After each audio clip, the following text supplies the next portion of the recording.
نحمده ونصلي على رسوله الكريم أما بعد فأعوذ بالله من الشيطان الرجيم بسم الله الرحمن الرحيم من أجل ذلك كتبنا على بني إسرائيل أنه من قتل نفسا بغير نفس أو فساد في الأرض فكأنما قتل الناس جميعا ومن أحياها فكأنما أحيا الناس جميعا وَلَقَدْ جَاءَتْهُمْ رُسُلُنَا بِالْبَيِّنَاتِ ثُمَّ إِنَّ كَثِيرًا مِّنْهُمْ بَعْدَ ذَلِكَ فِي الْأَرْضِ لَمُسْرِفُونَ إِنَّمَا جَزَاءُ الَّذِينَ يُحَارِبُونَ اللَّهَ ورسوله ويسعون في الأرض فسادا أن يقتلوا أو يصلبوا أو تقطع أيديهم وأرجلهم من خلاف أو ينفوا من الأرض ذلك لهم خزي في الدنيا ولهم في الآخرة عذاب عظيم إلا الذين تابوا من قبل أن تقدروا عليهم فاعلموا أن الله غفور رحيم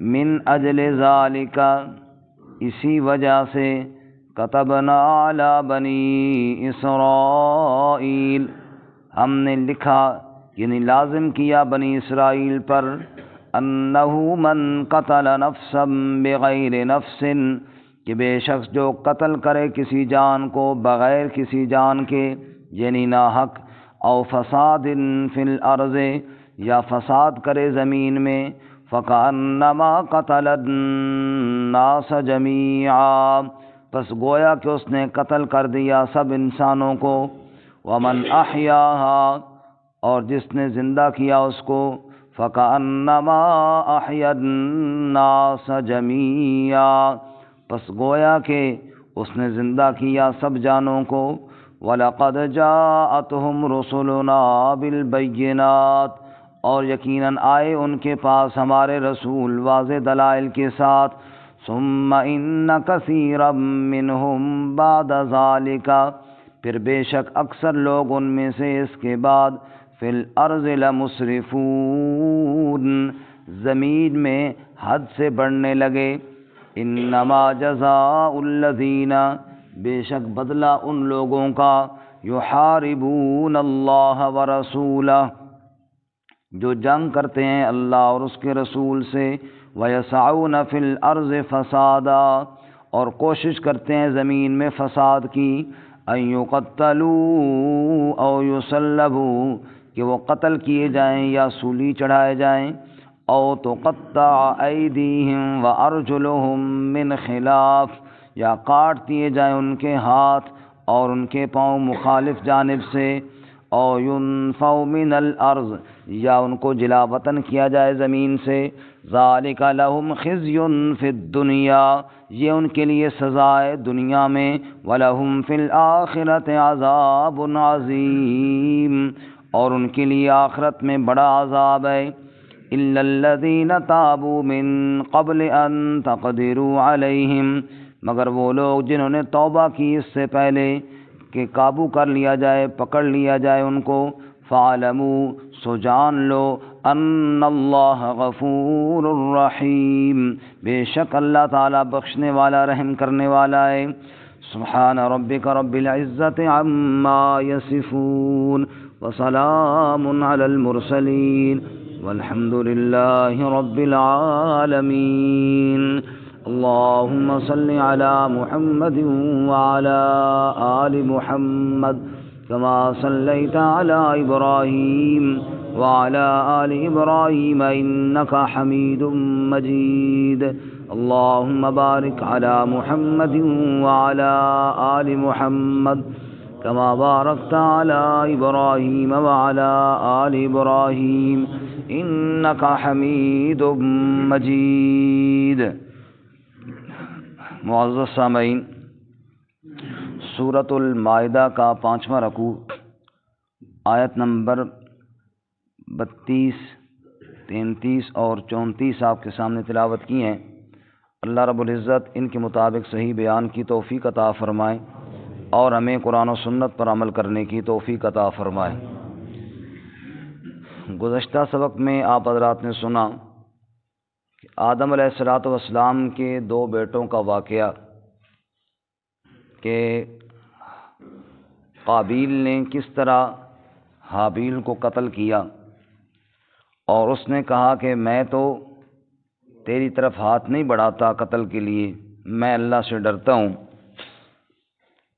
لیکن قابیل نے اس کو مار ڈالا اور پھر بعد میں شرمندہ بھی ہوا، کیونکہ یہ قابیل کا جو قتل تھا یہ سراسر ناحق قتل تھا، اور اس نے قتل کی بنیاد ڈالی۔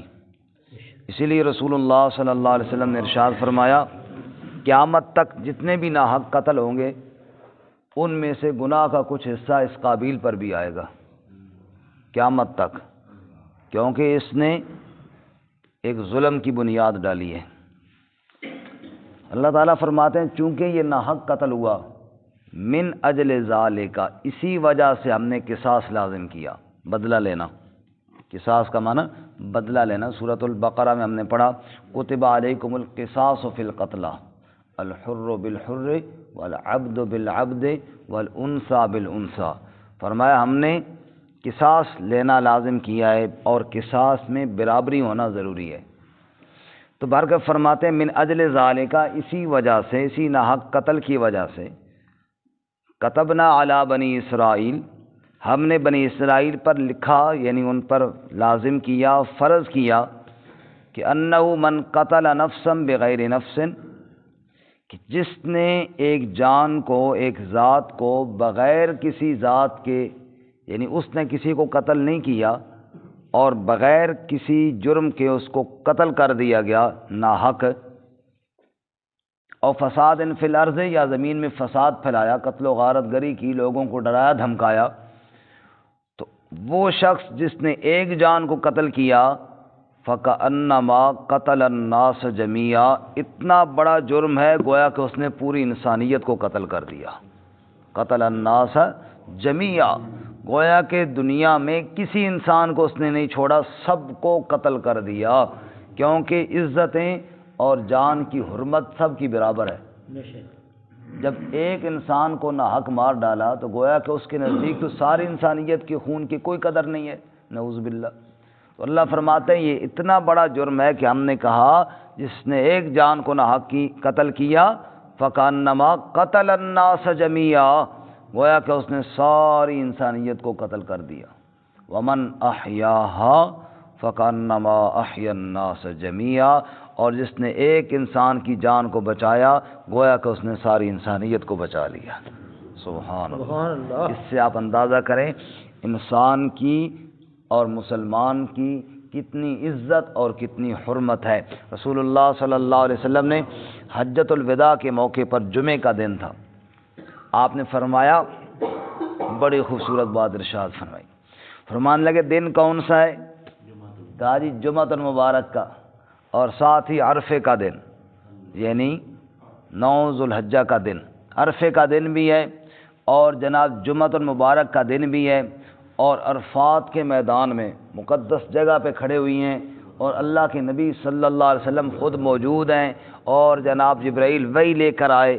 اتنے مبارک وقت میں، اتنے مبارک ماحول میں آپ صلی اللہ علیہ وسلم نے فرمایا، دماؤکم و اموالکم حرام علیکم کحرمتکم فی یوم ھذا، کحرمتکم فی شہر ھذا فی یوم ھذا فی بلد ھذا، او کما قال رسول اللہ صلی اللہ علیہ وسلم، فرمان لگے تمہارے خون اور تمہارے مال ایسے ہی محترم ہیں، ایسے ہی عزت والے ہیں جیسے یہ دن اس مہینے میں اور اس جگہ میں اب محترم ہے نا، کہ جس میں بھی موجود ہوں، عرفے کا دن بھی ہے، جمعے کا دن بھی ہے، حج کے ایام بھی ہیں، عرفات کا میدان بھی ہے، جیسے یہ ساری جگہیں احترام والی ہیں، ایسے ہی دوسرے کا خون بھی احترام والا ہے۔ خبردار کوئی کسی کے خون کی طرف نہ حق نہ آنکھ اٹھائے، کوئی کسی کے خون کی طرف ہاتھ نہ بڑھائے، کوئی کسی کی عزت کی طرف ہاتھ نہ ڈالے، اور کوئی کسی کے مال کو لوٹنے کی کوشش نہ کرے۔ ایسے یہ ساری چیزیں بھی حرمت والی ہیں۔ تو اس لیے اللہ تعالیٰ فرماتے ہیں کہ یہ قتل کرنا کوئی معمولی جرم نہیں، بہت بڑا جرم ہے، گویا کہ پوری انسانیت کا قتل کر دینا ہے۔ آگے اللہ فرماتے ہیں وَلَقَدْ جَاءَتْهُمْ رُسُلُنَا بِالْبَيِّنَاتِ۔ اچھا یہاں پہ ایک بات، بلکہ یہ بنی اسرائیل کا ذکر ہوا نا کہ ہم نے بنی اسرائیل پر یہ بات لکھی۔ اب قانون تو ہمارے ہاں بھی یہی ہے کہ جو ناحق قتل کرے بدلہ دیجیے۔ بنی اسرائیل کا اسپیشل ذکر کیوں کیا؟ دو وجہوں سے مفسرین فرماتے ہیں۔ ایک تو چونکہ ذکر انہی کا چل رہا تھا، اس سے پہلے آپ نے سنا یہود و نصارہ کا ذکر چل رہا تھا، اور کس طرح انہوں نے اللہ کے احکامات کو تبدیل کیا، تو اسی سلسلے میں اللہ نے ان کا اسپیشل ذکر کیا کہ ہم نے ان پر یہ حکم لازم کیا تھا۔ دوسرا، چونکہ بنی اسرائیل قصاص کے حکم کو چھپاتے تھے، دیت کو جائز قرار دیتے تھے، کہتے بس دیت دو اور جان چھڑاؤ، بدلے میں قتل نہیں ہونا چاہیے، جیسا کہ آج بھی بعض دانشور کہتے ہیں، جی اپنے آپ کو دانشور سمجھتے ہیں کہ جناب وہ جی نہیں، انسان کو قتل نہیں کرنا چاہیے۔ بھائی اس نے قتل کیا ہے تو تب اس کو بدلے میں نا، ویسے تو شریعت نے بھی منع کیا ہے، اور قاتل کا قتل ہوگا تب معاشرے کے اندر امن ہوگا۔ کتب علیکم القصاص فی القتلی، اللہ نے کہا قصاص لازم کیا، نہ حق قتل کرنے کی اجازت تو نہیں دی ہے نا، لیکن نہ حق جب قتل ہوگا اور قاتل کو لٹکایا جائے گا تب معاشرے کے اندر کیا ہوگا؟ امن ہوگا۔ اسی لیے سورۃ البقرہ میں اللہ کیا فرماتے ہیں؟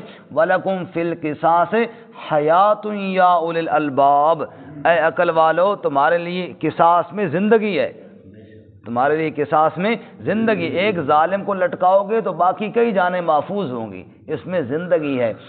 بہرکیف اللہ تعالیٰ فرماتے ہیں ہم نے بنی اسرائیل پر، یعنی اس لیے کہ وہ چھپاتے تھے اس حکم کو، اور پھر جناب ایک دفعہ بنی اسرائیل کا ایک واقعہ یہودیوں کا آیا، فیصلہ نبی پاک صلی اللہ علیہ وسلم کے پاس آیا۔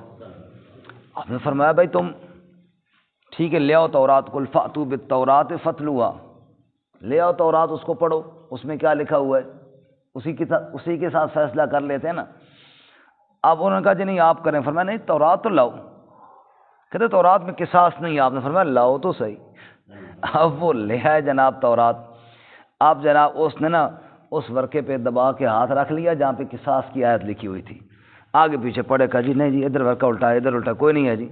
حضرت عبداللہ بن سلام رضی اللہ تعالیٰ جو یہودیوں کے عالم تھے، کہا یا رسول اللہ سنوا کن اتھو ہاتھ ہٹا ذرا، ان کو تو پتہ تھا تورات میں کہاں کیا لکھا ہوا ہے، یا رسول اللہ اس کو کہو یہاں سے ہاتھ ہٹائے اور یہ والی آیت پڑھے۔ اب وہاں جب ہٹایا تو اس سے نیچے آیت قصاص لکھی ہوئی تھی۔ آپ نے فرمایا بڑے بے ایمان ہو بھائی، اپنی تورات بھی چھپاتے ہو۔ سمجھ آئی؟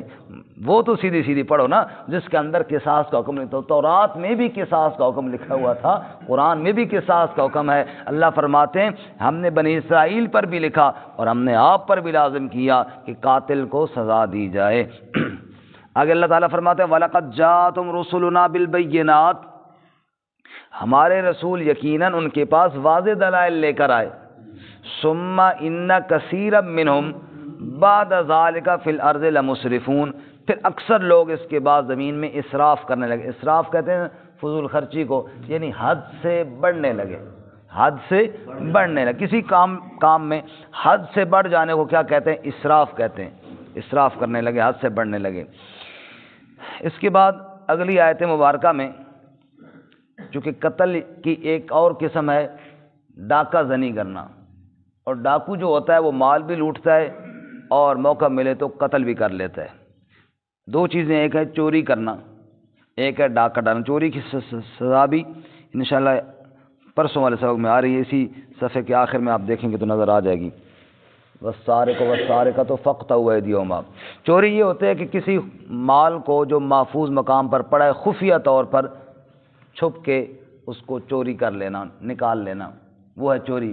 اور ڈاکہ یہ ہے کہ علی الاعلان، جس طرح ہم کہتے ہیں گن پوائنٹ پہ راستہ روک لیا اور جناب پسٹل دکھایا، گن دکھائی اور جناب جو چیزیں ہمارے حوالے کرو، یہ چھپ کے نہیں آتا، یہ ڈاکو بدبخت اعلانیہ آتا ہے۔ اس لیے چور کی سزا کی بنسبت ڈاکو کی سزا بھی سخت ہے شریعت میں۔ چور کا تو ہاتھ کاٹا جائے نا، ڈاکو کی سزا پڑی جی۔ انما جزاء الذین یحاربون اللہ ورسولہ، بے شک بدلہ ان لوگوں کا جو جنگ کرتے ہیں اللہ اور اس کے رسول سے۔ اللہ اور اس کے رسول سے جنگ کیوں کہا جی؟ فرمایا اس لیے کہ مسلمان معاشرے میں، مسلمان حکومت میں علی اعلان اہل ایمان کو ستاتے ہیں تو گویا کہ اللہ اور اس کے رسول کے ساتھ جنگ کر رہے ہیں۔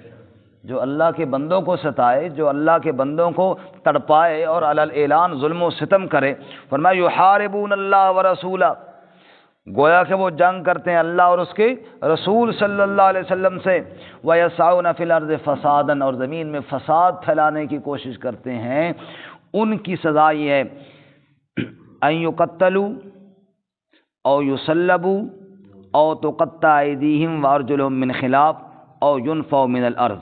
4 باتیں ہیں جی۔ نمبر 1 قتل کیے جائیں، نمبر 2 یا سولی چڑھائے جائیں، نمبر 3 ان کے ہاتھ پاؤں مخالف جانب سے کاٹے جائیں، نمبر 4 جلا وطن کیے جائیں۔ یہ 4 سزائیں اللہ تعالیٰ نے ڈاکو کی ذکر کی ہیں۔ مفسرین نے، علماء نے ان چاروں کی وجوہات لکھی ہیں الگ الگ۔ ڈاکو آتے ہیں بعض دفعہ، ضروری نہیں کہ مال لوٹ کے لے جائیں، بعض دفعہ ان کو ملتا کچھ بھی نہیں ہے سوائے لڑائی کے، اور کچھ نہیں ملتا۔ مثلا ڈاکو آئے ہیں، اب جناب وہ آئے اور ڈاکہ ڈالا، آگے بندوں کے پاس پیسے کوئی نہیں نکلے۔ اور ہمارے جماعت والے ساتھی کہتے ہیں ہم کراچی میں گشت کر رہے تھے، وہ ڈاکو چور جو بھی تھے انہوں نے آ کے گن شن سیدھی کی، کٹو بھائی جو کچھ ہے باہر کٹو۔ جب کسی کی جیب تسبیح نکلی، کسی کی جیب مسواک نکلی، پیسے کتنے؟ کہا پیسے تو کوئی نہیں، گشت کرنا ہے۔ کہ چلو پھر دعا یاد رکھو۔ تو بعض دفعہ اس طرح بھی ہوتا ہے کہ ملتا کچھ بھی نہیں ہے، ملتا ساڑھے واسطے پھر دعا کرو کہ جی دعا ضرور کر ساں تسی تشریف لے جاؤ، چلا لال ہو تو بہت چنگی گل ہے۔ تو کچھ نہ ملا، اور بعض دفعہ وہ مارتے بھی۔ ہمارے استاد کہتے تھے کہ میں پرانے وقتوں میں جب یہاں سے راستہ جاتا تھا تو میں نے کہا کہ میں رات کو چلا جاؤں گا، تو مجھے دوستوں نے منع کیا کہ اس راستے میں ڈاکو ہوتے ہیں۔ تو میں نے کہا میرے کو شے ہی کوئی نہیں۔ انہوں نے کہا شے نہ ہو تو پھر کٹنے بھی ہیں، پھر تیرے کو شے کیوں کوئی نہیں؟ میں کہا پھر نہ جانا۔ تو بعض دفعہ ایسے بھی ہوتا ہے نا کہ بندے کے پاس کچھ نہ ہو پھر وہ مار دیتے ہیں، یعنی لوٹا کچھ نہیں انہوں نے، لیکن کیا کیا؟ قتل کر دیا۔ تو ان یقتلوا، یہ اس کے لیے ہے کہ ایسا بدبخت پکڑے اس کو قتل کرو جس نے مال نہیں لوٹا اور کیا کیا؟ قتل۔ مال اس کو ملا نہیں، موقع نہیں ملا، مال نہیں ملا، جیسے بھی ہے، صرف اس نے قتل کیا تو ان یقتلوا، تم بھی اس کو کیا کرو؟ قتل کرو۔ یہ سزا ہے ڈاکو کی۔ 3-4 سال پہلے ہمارے ساتھیوں کو یاد ہوگا، قاضی صاحب کو بھی، ہمارے گھر میں ایک چور آیا تھا نا، ہم عید والے دن گاؤں گئے ہوئے تھے۔ اس بدبخت سے مجھے بڑا ترس آیا کہ اس نے پوری ہماری کتابوں والی الماری نا ایک ایک کتاب کو چیک کیا، شاید اس میں پیسے ہوں گے۔ سمجھ آئی؟ وہ اتنی زیادہ کتابیں، وہ لگا رہا شاید بیچارہ اس میں شاید ایک ایک کتاب کو اس نے ایسے بالآخر پھر وہ فریج اور پنکھے چلا کر چلا گیا، کچھ تو نقصان ہو ان کا۔ کہ یار بڑی محنت کی تھی بیچارے، پتہ نہیں پوری رات لگا رہے، تو اس کو ملا کچھ نہیں۔ تو فرمایا کہ کیا ہے؟ ان یقتلوا، قتل کیا جائے، یعنی گویا کہ اگر اس نے صرف قتل کیا تو بدلے میں قتل کیا، او یصلبوا، یا سولی لٹکایا جائے، چونکہ اس سے پہلے ہم پڑھ چکے ہیں کہ بعض انبیاء کو بھی انہوں نے قتل کیا۔ اگر نبی یا نبی کا جانشین کوئی بہت بڑا عالم یا کوئی ایسا دین کا بہت بڑا آدمی اس کو اگر ان بدبختوں نے لوٹا اور قتل، پھر سولی لٹکایا جائے، تاکہ جتنا بڑا جرم اتنی بڑی سزا، اور سولی لٹکایا جائے گا، لوگ دیکھیں گے کہ یہ وہ بدبخت ہے جس نے اللہ کے نبی کو قتل کیا اور نبی کے مال کو لوٹا، تو اس کو سولی لٹکایا جائے۔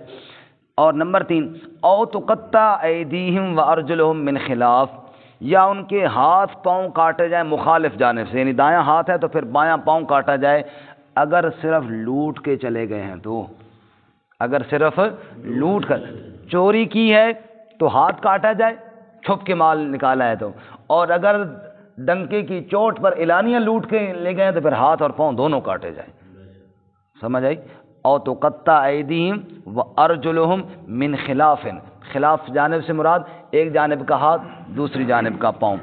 اور نمبر 4 او ینفوا من الارض، آئے ہیں ڈرایا دھمکایا ہے، ملا بھی ان کو کچھ نہیں ہے اور انہوں نے مارا بھی کسی کو نہیں ہے، بس ڈرایا دھمکایا ضرور ہے، تو پھر فرمایا ان کو جلا وطن کیا جائے۔ یہ چوتھی سزا ہے۔ یہ 4 سزائیں ہیں، اور مفسرین نے ان کی تطبیق یہ بیان کی کہ 4 حالتیں ہیں، یا تو وہ صرف قتل کریں گے، یا قتل بھی کریں گے، مال بھی لوٹیں گے لیکن اللہ کے نبی یا کسی ایسی شخصیت کا، یا نمبر 3 وہ صرف مال لوٹیں گے، یا نمبر 4 صرف ڈرائیں گے دھمکائیں گے۔ تو 4 قسم کے جرم تھے ڈاکو کے، اور 4 قسم کی سزاؤں کا بھی بیان ہے۔ اچھا، بعض دفعہ ڈاکو ایسے حرکت کرتے ہیں، ایسی حرکت کرتے ہیں کہ جناب وہ اتنے ظالمانہ ہوتی ہے کہ انسانیت دنگ رہ جاتی ہے۔ جیسا کہ رسول اللہ صلی اللہ علیہ وسلم کے پاس کچھ لوگ آئے، ان بدبختوں نے کہا کہ ہم جناب ایمان لاتے ہیں، اسلام لاتے ہیں۔ آپ خوش ہو گئے، کہو گے جو بھی آئے اسلام تو لاتے نا، اب آپ تو اسلام لانے سے بڑے خوش ہوتے۔ اب جناب وہ بے ایمانوں نے جناب کچھ کہا جی ہماری طبیعت ٹھیک نہیں، ہم مدینہ میں آب و ہوا نہیں ہمیں پسند آئی۔ آپ نے فرمایا ایسے کرو تم باہر چلے جاؤ جہاں صدقے کے اونٹ ہیں، وہاں دودھ وغیرہ پیو اور تاکہ تمہاری صحت ٹھیک ہو جائے۔ وہ وہاں چلے گئے، بے ایمان مرتد ہو گئے، اور وہ چرواہا جو نبی پاک کے چرواہے تھے نا، ان کو مارا پیٹا، ان کے ہاتھ پاؤں کاٹے، اور سارے اونٹ جو ہے نا چوری کر کے ڈاکہ ڈال کے لے گئے۔ سمجھ آئی؟ اب یہ اطلاع جب نبی صلی اللہ علیہ وسلم کو ملی تو ظاہر ہے آپ کو تو دکھ ہونا ہی تھا۔ بھائی ایک آدمی اگر دشمن بن کے آئے تو اور بات ہے، اور ایک آدمی آیا اور کہیں میں نے ایمان قبول کیا، اور پھر آپ نے ان کی عزت کے لیے ان کو وہاں بھیج دیا تاکہ دودھ شودھ پیو تمہاری صحت ٹھیک ہو جائے، اور وہ آگے یہ حرکت کریں۔ آپ نے پیچھے صحابہ کا لشکر روانہ کیا، پکڑو ان بدبختوں کو، جانے نہیں دینا ان کو۔ چنانچہ وہ پکڑے گئے، پکڑ کے لائے گئے۔ آپ نے فرمایا جس طرح انہوں نے ہاتھ پاؤں کاٹے ہیں نا، تم بھی ان کے ہاتھ پاؤں کاٹ کے ان کو دھوپ پر پھینکو تاکہ تڑپ تڑپ کے مر جائیں۔ ایسی عبرتناک سزا دو تاکہ آئندہ کسی کو جرأت نہ ہو۔ سزاؤں کا مقصد ہی ہے نا، ایسی عبرتناک سزا دی جائے تاکہ آئندہ کسی کو جرأت نہ ہو۔ تو ایسی سزا ان کو دے گی، ان بدبختوں کو بھی۔ خیر، ذالک لہم خزی فی الدنیا، یہ ان کے لیے دنیا میں ذلت ہے اور رسوائی ہے۔ وَلَهُمْ فِي الْآخِرَةِ عَذَابٌ عَظِيمٌ، اور آخرت میں ان کا بڑا عذاب۔ یہ جو سزائیں ہیں جی، ان کی 3 قسمیں ہیں، ذرا بس مختصر بات ختم کرنے لگا ہوں۔ نمبر 1، اللہ کی حدود جن میں کسی انسان کو معاف کرنے کا کچھ اختیار نہیں، جیسے زانی کو کوڑے مارنے ہیں، شرابی کو کوڑے مارنے ہیں، اسی طرح چور کا ہاتھ کاٹنا ہے، یا ڈاکو کو سزا، یہ اللہ تعالیٰ کا احکامات ہیں، ان میں کسی کو معاف کرنے کی اجازت نہیں۔ فاطمہ نامی عورت نے چوری کی تھی نا، اللہ کے نبی ہاتھ کاٹنے والے تھے، حضرت اسامہ نے سفارش کی تو نبی پاک بڑے ناراض ہوئے، اسامہ اللہ کے حق میں سفارشی بن کر آ گئے ہو، یہاں فاطمہ بنت محمد بھی ہوتی تو میں اس کا بھی ہاتھ کاٹ دیتا۔ سمجھ آئی؟ آپ صلی اللہ علیہ وسلم نے فرمایا حقوق اللہ میں جو اللہ کا حق ہے اس میں کسی کو معاف کرنے کی اجازت نہیں۔ نمبر 2، قصاص، قصاص میں ورثاء کو معاف کرنے کی اجازت ہے۔ اگر کسی کا آدمی قتل ہو جائے، اس کے ورثاء چاہے تو قتل کریں، چاہے تو دیت لیں، اور چاہے تو سرے سے معافی کر دیں۔ یہ اللہ تعالیٰ نے اجازت دی ہے۔ پہلے ہم سورۃ البقرہ میں اس کا بیان تفصیل سے پڑھ چکے ہیں کہ فرمایا فمن عفی لہ من اخیہ شیء فاتباع بالمعروف واداء الیہ باحسان، اگر معاف کیا جائے اور کوئی معاملہ پیسوں پر طے ہو جائے تو ادا کر دینے چاہیے۔ اور تیسری چیز ہے تعزیرات۔ تعزیرات کا مطلب یہ ہوتا ہے کہ اگر کسی نے کوئی گڑبڑ کی ہے، حاکم وقت جو مناسب سمجھے اس کو سزا دے، جو مناسب سمجھے اس کو سزا دے۔ مثلا ایک آدمی نے چوری تو نہیں کی ہے لیکن کوشش کی ہے، پتہ چل گیا کہ اس نے یہ کی ہے، اس کو کچھ نہ کچھ سزا دی جائے، کوئی لتر کھلا مارا جائے، کوئی کوڑا مارا جائے۔ اسی طرح ایک آدمی نے بدکاری تو نہیں کی ہے لیکن اس نے کوئی ایسی حرکت کی ہے، پہلے پکڑا گیا، اس کو کچھ نہ کچھ سزا، یعنی تعزیرات وہ حاکم وقت کی ثواب دید پر ہوتا ہے، جیسے وہ بہتر سمجھے، جیسے مناسب سمجھے وہ دے دی جائے۔ آخر میں اللہ فرماتے ہیں یہ سزا ان کو دی جائے الا الذین تابوا من قبل ان تقدروا علیہم، ہاں جن لوگوں نے توبہ کر لی، جن لوگوں نے کیا کر لی؟ توبہ کر لی، لیکن یہ دھیان کرے کہ من قبل ان تقدروا علیہم، پکڑا جانے سے پہلے کیے۔ سمجھ، ڈاکو کو پکڑ لیا آپ نے کہا جی توبہ تو نعوذ باللہ استغفر اللہ میں توبہ کرتا ہوں، پھر تو سب نے توبہ کرنی ہوتی ہے۔ سمجھ، چور کا ہاتھ کاٹنے لگے، کہتا جی میں توبہ کرتا ہوں، فرمایا نہ، پھر اس کو سزا دینی ہے۔ آپ کے پکڑنے سے پہلے ہی وہ توبہ کر کے آ گیا، جی مجھ سے غلطی ہو گئی، بس میں آئندہ نہیں کروں گا، سمجھو وہ سچی توبہ کر رہا ہے۔ اگر پکڑا جانے سے پہلے توبہ کی تو جان لو ان اللہ غفور الرحیم، اللہ بڑا غفور الرحیم ہے، اس کا در تو پھر بھی کھلا ہوا ہے نا۔ اگلے نے جتنی بڑی حرکت کیوں نہ کی ہو، رب کا دروازہ تو پھر بھی کھلا ہوا ہے نا معافی کا۔ اللہ تعالیٰ تو سب کو معاف کرنے والا ہے، اللہ تعالیٰ ہم سب کو بھی معاف فرمائے۔ ترجمہ دوبارہ سنیں جی۔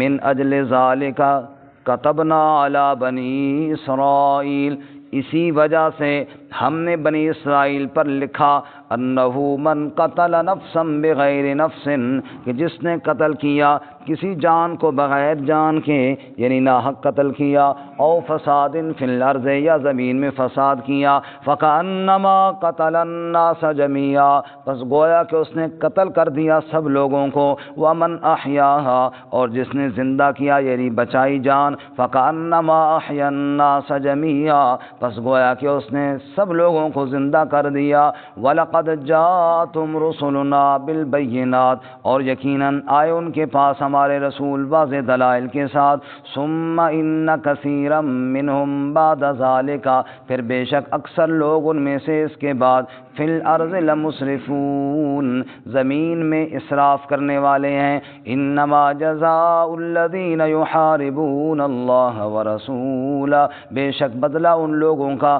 جو جنگ کرتے ہیں اللہ اور اس کے رسول صلی اللہ علیہ وسلم سے، وَيَسْعَوْنَ فِي الْأَرْضِ فَسَادًا، اور زمین میں فساد پھیلاتے ہیں، أَن يُقَتَّلُوا أَوْ يُصَلَّبُوا، کہ قتل کیے جائیں یا سولی لٹکائے جائیں، او تقطع ایدیہم وارجلہم، یا ان کے ہاتھ پاؤں کاٹے جائیں، من خلاف، مخالف جانب سے، او ینفوا من الارض، یا زمین سے جلا وطن کیے جائیں، ذالک لہم خزی فی الدنیا، یہ ان کے لیے رسوائی ہے دنیا میں، ولہم فی الآخرۃ عذاب عظیم، اور یہ ان کے لیے آخرت میں بڑا عذاب ہے، الا الذین تابوا من قبل ان تقدروا علیہم، مگر وہ لوگ جنہوں نے توبہ کی اس سے پہلے کہ آپ قدرت حاصل کریں ان پر، فَاعْلَمُوا، سو جان لو، ان اللہ غفور الرحیم، بے شک اللہ تعالیٰ بخشنے والا رحم کرنے والا